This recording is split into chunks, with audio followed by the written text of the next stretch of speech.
Welcome back. Today I want to share my experience on getting my ECU tuned and why I think this might be one of the best modifications I've done for my 450MT.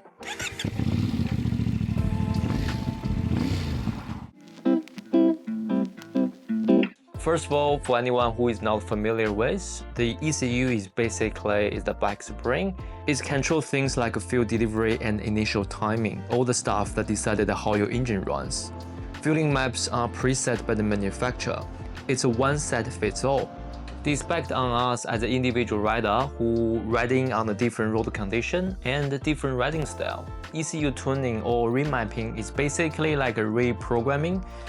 There's no actual hardware to adding into the bike, but changing the fuel mapping based on user's experience and the existing modification to achieve a better performance. The main reason I did this was trying to smooth out the throttle response.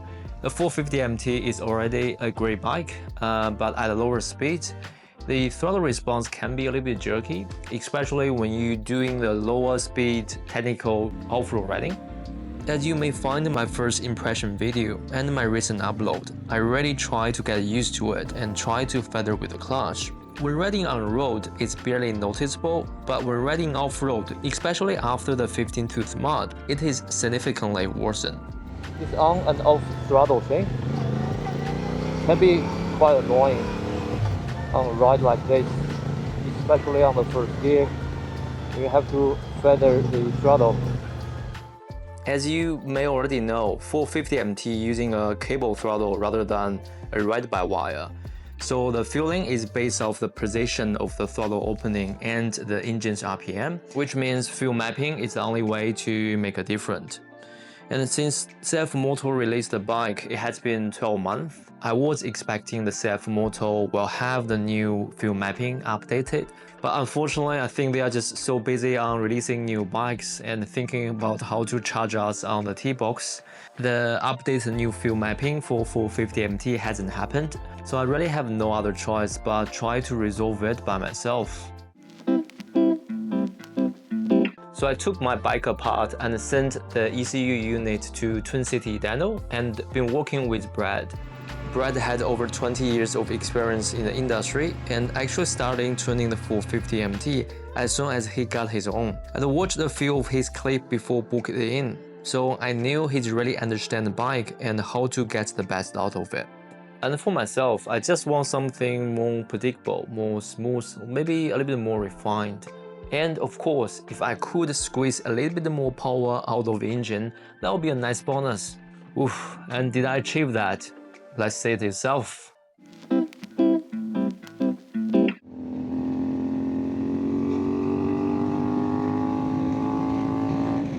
Yeah, so definitely a smoother throttle. I don't have to feather my clutch that often.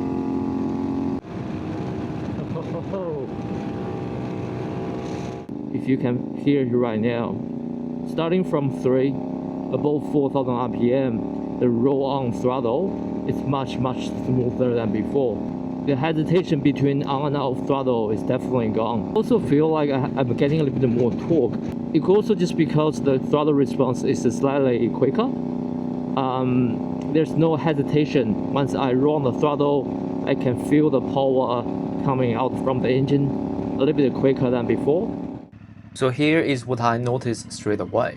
I got a stronger, crispier throttle response after the initial acceleration. It got a smoother roll-on power and a throttle that is more predictable than before. Also, the bike stayed well within the sweet spot, between 5 to 6,000 RPM. This is where 450MT engine at its happy place. This 27-degree engine sounds amazing during this power range, and the bike is so active. After the tuning, I can stay in this range a little bit longer. The initial roll-on throttle is perfect, it's buttery smooth now. But during the rapid roll-on and roll-off, which kind of extreme, but you can still feel the jerkiness. Before I have to using my clutch to feather it through. But I think currently this is manageable. 6th gear. I also noticed a lower RPM at 110k, which is a highway speed. Slightly under 6,000 RPM.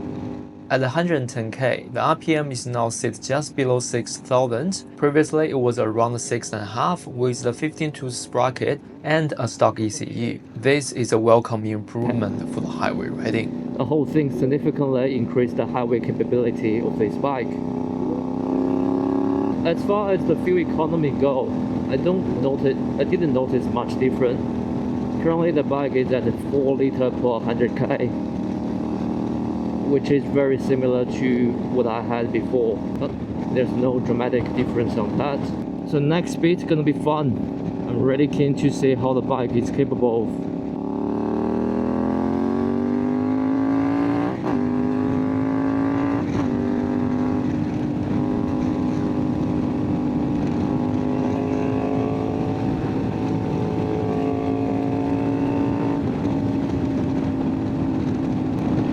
The end result is the bike feels more alive, but also easier to control. It's smoother, it's stronger, it's just a little bit more fun to ride with. It's definitely not just about chasing the power, although the power increase and reaching the maximum torque a bit earlier is definitely there, but I think it's more about making the bike ride better throughout the ride range.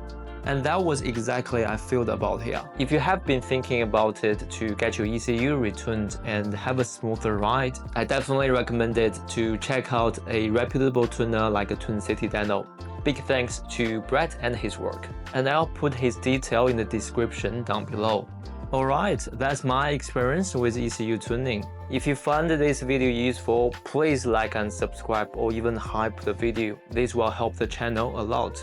And in case you haven't noticed, I had something new added to the bike, but that will be a topic for next video.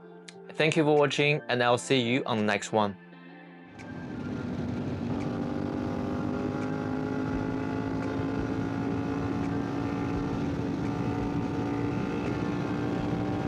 This is full throttle.